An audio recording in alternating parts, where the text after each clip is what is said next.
Herkese yeniden merhabalar, kanalıma hoş geldiniz. Evlerin vazgeçilmez dekoru olan kavanoz boyuyoruz. Öncelikle kavanozun boyanmasını istemediğim kısmını kağıt bantla bantladım. Ardından süngerle alaçatı rengine boyadım. İki katta tamamen kapama sağladı. Tamamen kurudu. Şimdi üzerine ekosa deseni uygulayacağım. Deseni sadece kavanozun düz kısımlarına uygulayacağım için enine bant yapıştırdım.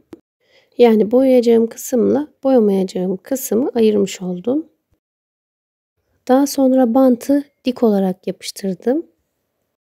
3 tane bantı yan yana olacak şekilde yapıştırdım. Ardından ortadaki bantı çıkardım. Çizgili boyama yapacağım öncelikle. Bantı da bu şekilde yapıştırmamın sebebi eşit aralıklarla olmasını istediğim için de. Açık renk olduğu için çok fazla belli olmamış ama düzgün çizgiler elde etmek için her zaman iki bantın ortası boş kalacak şekilde yapıştırıyoruz. Başladığım yere gelene kadar aynı işlemi tekrarladım. Daha sonra boyamaya geçtim. Toprak tonlarında boyama yapmak istiyorum. Öncelikle zemini boyadığım alaçatının içerisine biraz çakıl taşı karıştırıp rengini açtım. Ve hazırladığım boyayla gösterdiğim şekilde boyadım. Boya kuruduktan sonra bantları çıkardım. Evet, çizgiler tamam. Şimdi bantımı aynı yaptığım yöntemle enine olacak şekilde yapıştırıyorum. Boyandıktan sonra daha anlaşılır şekilde görünmeye başladı. En üstte zaten başta yapıştırdığım bant duruyordu. Yine her iki bantın ortasındaki bantı çıkararak yapıştırmaya devam ettim.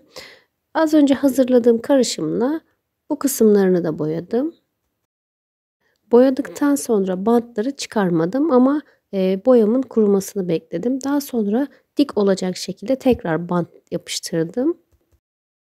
Zaten nasıl yapıştırmanız gerektiğini anlıyorsunuz. Çünkü izi var.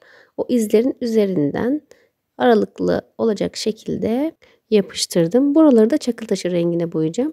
Boyamın rengini açmıyorum. Olduğu gibi boyuyorum. Sadece iki renk boyayla biri açık biri koyu olmak şartıyla ekosa desenini her türlü zemine yapabilirsiniz. Kavanozun altında çakıl taşına boyadım ve boyam kurudu. Şimdi bantları çıkarıyorum. İşin en eğlenceli kısmı da bu aslında.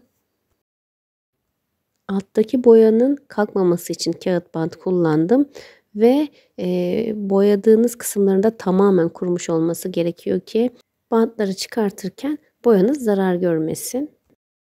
Evet, desen ortaya çıkmaya başladı. Ben bu halini bile çok beğendim ama sonbahar temalı olmasını istediğim için Pinterest'ten bulduğum bu resmi A4 kağıdına çıktı aldım. Kenarlarından kestim ve dekopaj tutkalıyla kavanoza yapıştırdım. Sizce bu bölüm neden böyle görünüyor? Bantlar eşit şekilde denk gelmediği için bu tarafı böyle oldu. Ben de o kısmı kapatabilmek için böyle bir çözüm buldum. Ama düz bir alanda aynı deseni yaparsanız bu problemi yaşamazsınız. Kağıdı yapıştırmadan önce dekopaj tutkalı sürdüm. Kağıdı yapıştırdıktan sonra da üzerine bir kat daha dekopaj tutkalı sürdüm. Yağlı boyayı kağıdın kenarlarına azar azar uygulayarak kağıdın daha boyutlu görünmesini sağladım. Yani gölgelendirme yaptım. Kavanozun diğer kısımlarına da fırçamda kalan boyayı uygulayıp fazlasını silerek sarartmak istedim. Geldik kapak kısmına. Kapağını boyamadım. Daha farklı bir şey yapmak istedim. Ortasından başlayarak çevire çevire jüt ipini sıcak silikonla kapağın her yerine yapıştırdım.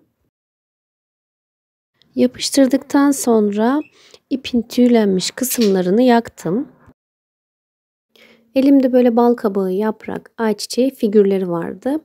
Onları da kapağın üzerine yapıştıracağım ama öncelikle üzerindeki resme uygun olacak şekilde boyadım. Boyarken renklerini de dekopajın üzerindeki renklere uydurarak boyamaya çalıştım.